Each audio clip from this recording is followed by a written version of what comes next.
All right, let's move on here to the Seahawks going to Arizona to play the Cardinals. We're going to start with the Seahawks offense versus the Cardinals defense. But Tej, I just love the NFC West. Like, I finally get to use, the lame pun of Wild Wild West in my Monday morning mashup column. I just think it's a fun division because, like, you could tell me that any of these teams are going to win. You could still tell me that the 49ers are going to find a way to magically pull things together. Okay, maybe not. But still, it's a really interesting division just in terms of who's going to win it. It's going to continue to change hands week to week.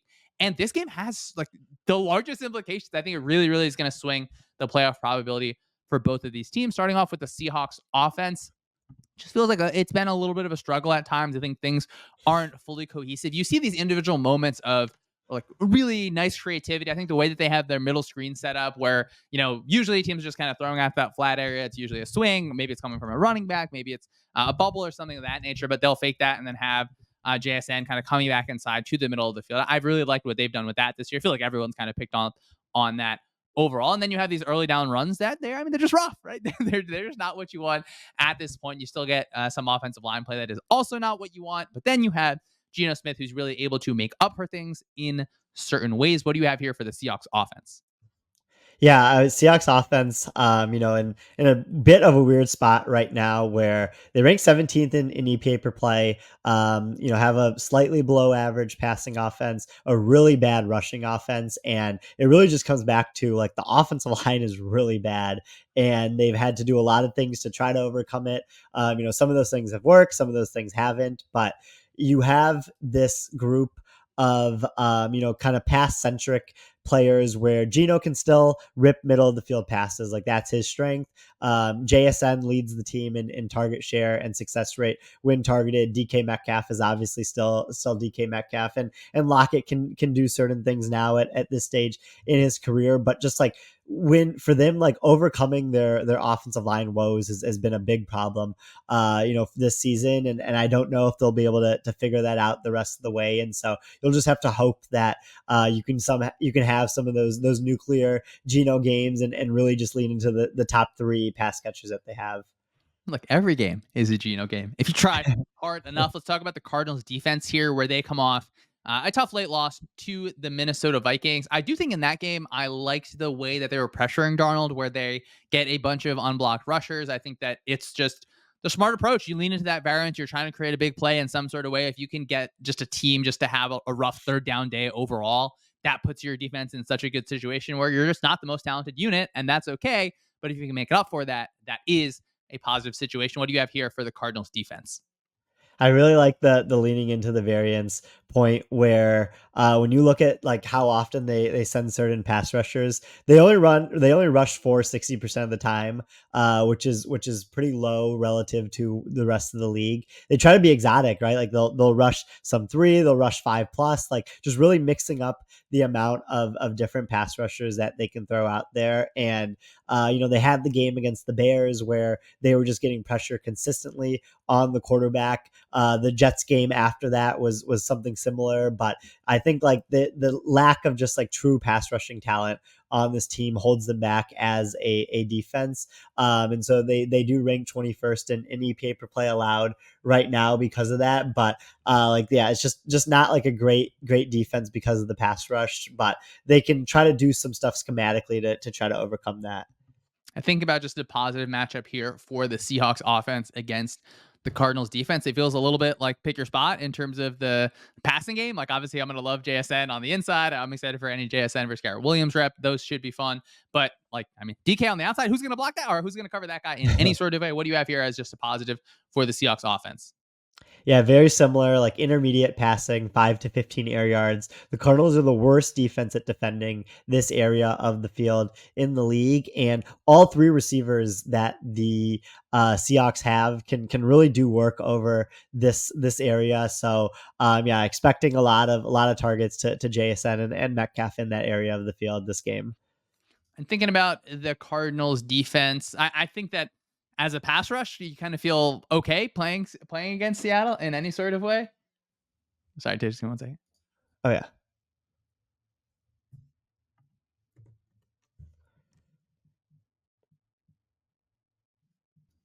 Alrighty. What was that? 31, 19. I'm the clean lady coming in during the podcast. Come on. Uh,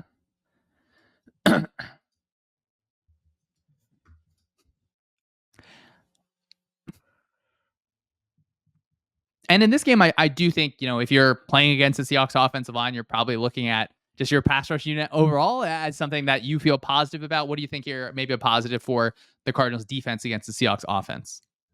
I like the pass rush angle. Yeah, just because of the matchups. What I see in this game is like I think the Cardinals will do a pretty good job of defending zone runs because the Seahawks have not done well running with inside zone and outside zone this season. They still do it a decent amount, and the Cardinals' run defense has been really good against those types of runs in particular.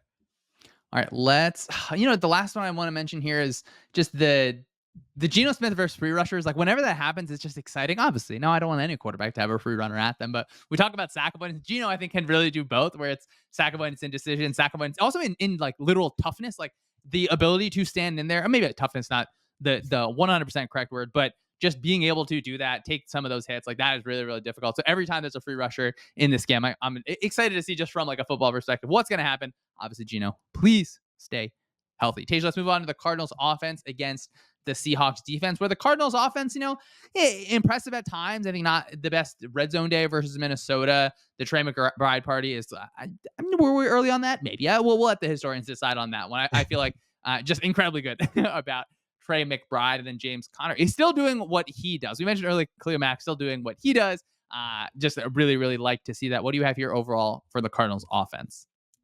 Yeah, Cardinals offense ranks 10th in EPA per play right now. They're very well balanced. Like they can both run and pass efficiently. And I love the Trey McBride mention because he could be the best tight end in football right now. He leads the team in target share. I don't think that would be a surprise to anyone, but he has a 66% success rate when targeted, which is insanely high. Like just for reference, like Marvin Harrison Jr., same team, same quarterback, everything, 47% success rate when targeted. So McBride has just done a great job of getting open, contested catches, like everything he does so well. And then in the run game, like you mentioned, James Conner is still just killing it. Like Sumersports.com, the running back page would show you he's sixth among all running backs in yards after contact per rush this season. And so the blocking has been fine, but he's really just gone above and beyond it and been such a good running back this year.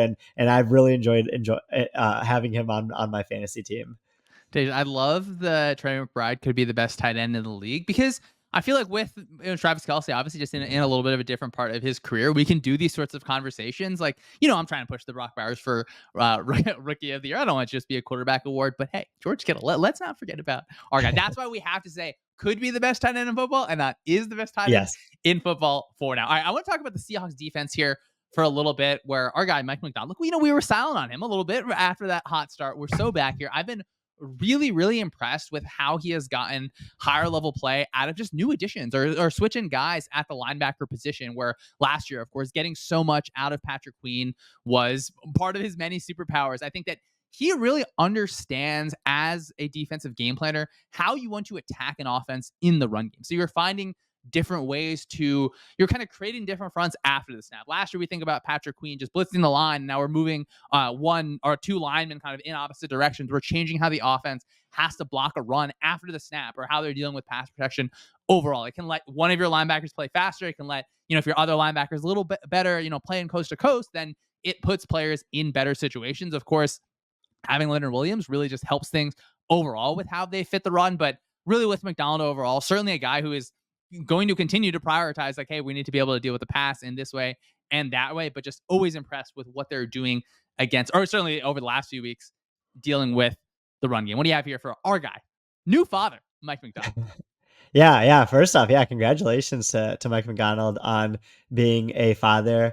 I think Sam probably would have wanted his kid to be named Leonard Williams McDonald, but I think he ended up opting for a different name. But it works out there. It And was a so, close second there, right? It was a close yeah, but yeah, I mean Seahawks. Yeah, I really liked a lot of what you mentioned on them there, where they rank second in EPA per play allowed since their bye week in week 10. And so they've done a really, really good job, kind of getting situated on defense. They were dealing with injuries, in the middle part of the season, and kind of have settled now, and are playing really well. Have done a great job of defending passes outside. Like Rick Woolen continues to be one of the better corners in the league. And then now they're run fitting a lot better than they were earlier in the season. Like Leonard Williams was amazing in that game on this past Sunday against the Jets, and has hopefully just going to keep rolling it over these future games, because their defensive line is really talented, and so they can just keep leaning into that on defense as well.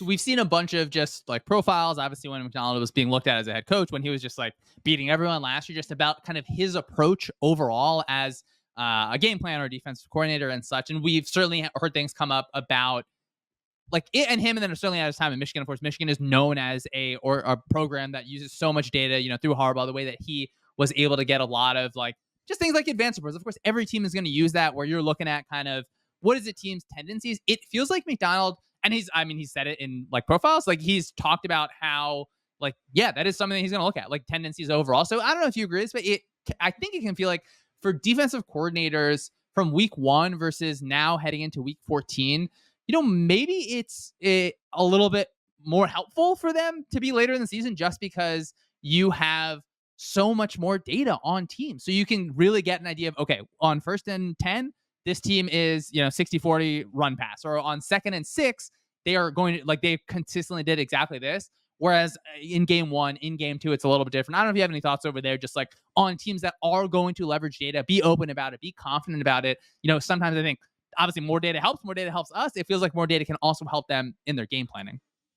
Yeah, that point that you bring up is so interesting to me, because when you have coaches that want to lean into their advanced reports, where they're getting these tables or graphs that show like how often teams will run or pass out of first down, or out of these personnel groupings, these formations. And so early in the season, like a lot of that information is not particularly useful for you if it's just based on what's happened in that season whatsoever. But once you move into week 14, week 15, where you have a full season's worth of data that can tell you like these teams' tendencies, it would make a lot of sense that these defensive coordinators get better at using that information for their game plans. And that also just brings up the point of why self-scouting is so important if you're an offense, where McVay used to run into that issue a lot in his early Rams days, where the offense would kind of get figured out towards the end of the year, because they were doing similar things on similar downs and distances, and defensive coordinators were keying in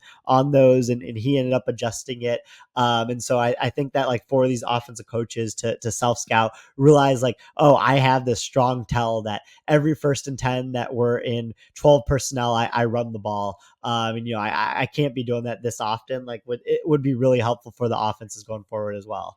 Yeah, it's a good argument. If you want to be better later in the season, you can leverage just a little bit of data. I'm always interested, like, if you're like when you're playing Madden, you should like, not that you have to self scout yourself, but if you think it's like really easy to just kind of break tendencies, like go during a run of Madden or NCAA or EA College Football 25 and just be like, all right, like what did I call? And like have someone chart it. Okay, now I'm giving. I mean, who's gonna chart your Madden game? I don't know. Maybe me and you do it for each other. You're gonna have tendencies. Like you're gonna show real quick, like every single situation, every single third day, you're calling the same play. I do think Yeah. like the best coaches are able to find ways to like you have to do things you want to do, right? You're going to find different ways, whether it's a unique way, whether it's, hey, this team knows I'm going to run the ball, but I can present enough to just to bump the right guy out of the box, pull the right guy into the box, and kind of get yards off that. But if you're able to then break your tendencies in those high leverage situations, I think that's something that, Ben Johnson does fantastic. So you're finding different ways to be unique in that way. Tage, what do you think here is just a good matchup overall